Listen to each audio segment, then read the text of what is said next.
All right. General Kiley, I want you to know that I think this is a massive failure of competence in management and command. And do you agree that the buck stops with you on these problems? Yes, sir. Now, I want to know when the first time it was that you heard about the kinds of problems we've heard about today. When was the first time you heard about these kinds of problems, sir? These specific problems I heard about when I saw the articles in the Washington Post. Now, sir, it's my understanding that former Congressman Bill Young and his wife approached you to talk about problems with soldiers lying in urine on mattresses. Do you recall that? I recall that specific case, and I recall my conversation with Mrs. Young. And she said that you have skirted these problems for 5 years. You understand she said that? I understand she said that. And in December of this year, you met with a fellow named Mr. Robinson. You recall that? I wouldn't characterize it as meeting with him. Mr. Robinson briefed the DOD congressionally mandated mental health task force, along with 3 or 4 of his other officers in his organization. And you heard graphic testimony during that briefing from him, consistent with what we've heard today from Mrs. McLeod and Staff Sergeant Shannon. Isn't that correct? He briefed us about his concerns about the welfare of soldiers across the whole system and Marines as part of his role for his organization, some of which was focused at the Fort Carson installation. But the issues that he talked about and the issues that Mrs. Young talked about have been issues that we have been challenged with and dealt and fixed on a case-by-case basis since I took command in 2002. What did you do after the briefing on December 20th? Did you launch an investigation? Did you immediately go for yourself to make your own personal investigation of the conditions that Mr. Robinson was telling you about? I did visit Fort Carson. I talked to both the installation command, and I had talked not only with, listened to Mr. Robinson's brief, but I has also talked to him after that conference about specific issues that I could talk to. We then, as part of the task force mission out at Fort Carson, talked to soldiers and had other discussions to analyze what was going on at Fort Carson.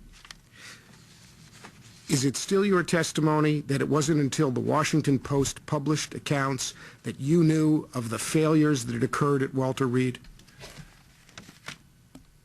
By failures at Walter Reed, if you were talking about the individual soldier stories and Building 18 at Walter Reed in the time frame that was described in the article, I was unaware that those specific cases were going on.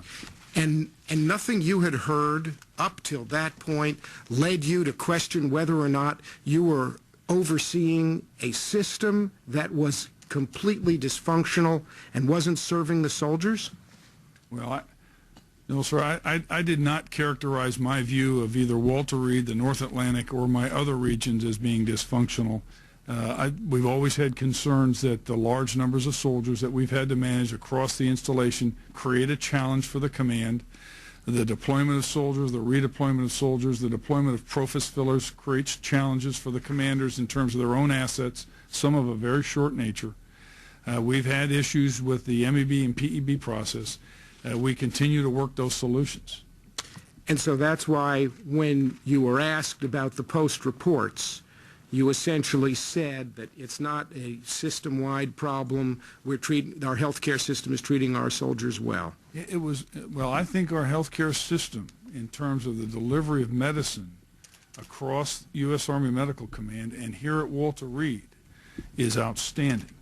As I said earlier in my paper, in my presentation, the bureaucracy, complexity, and adversarial nature of the MEB-PEB process is something that we need to take on and fix.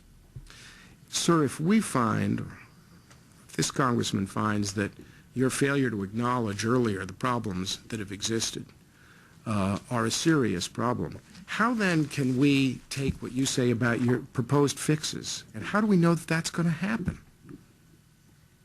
Well, I guess I'm trying not to say that I'm not accountable, because I am accountable, and I'm trying to say that we have known that these soldiers are injured, they're emotionally and physically vulnerable, that they need help and health care, that they need a system that cares for them continuously right into their either retirement or return to duty. It happens all over America, and not just at Walter Reed. I command by commanding through my commanders and trusting them to execute the mission, right down to the hospital commanders. And I give them the resources, and then we do inspect them and check them. I did not personally inspect some of the issues at Walter Reed. I'll redouble my efforts on this. I'm not denying that we don't have challenges. We had challenges when I was the commander here. We had stories where I walked up to a lieutenant and said, "Do you have any money?" He said, "I got it in my wallet." I said, "Where's your wallet?" He said, "It's in my pants." I said, "Where are your pants?" He said, "I guess they're in Iraq." I mean, we'd walk up to a young spouse with a baby in her arms, and her husband's lying there, and he's paralyzed from the waist down from an accident. It tears your heart, and you look to the system, and it doesn't necessarily give you a good sense that we're going to be able to take care of this family as well as we have come to expect in America and in our soldiers and their families. And some of these things I can affect at my level as a hospital commander or as a MedCom commander. I can give resources for case managers and doctors and PEBLOs. Some of these other things I've got to work with larger Army and DOD to get some of this bureaucracy out of the way.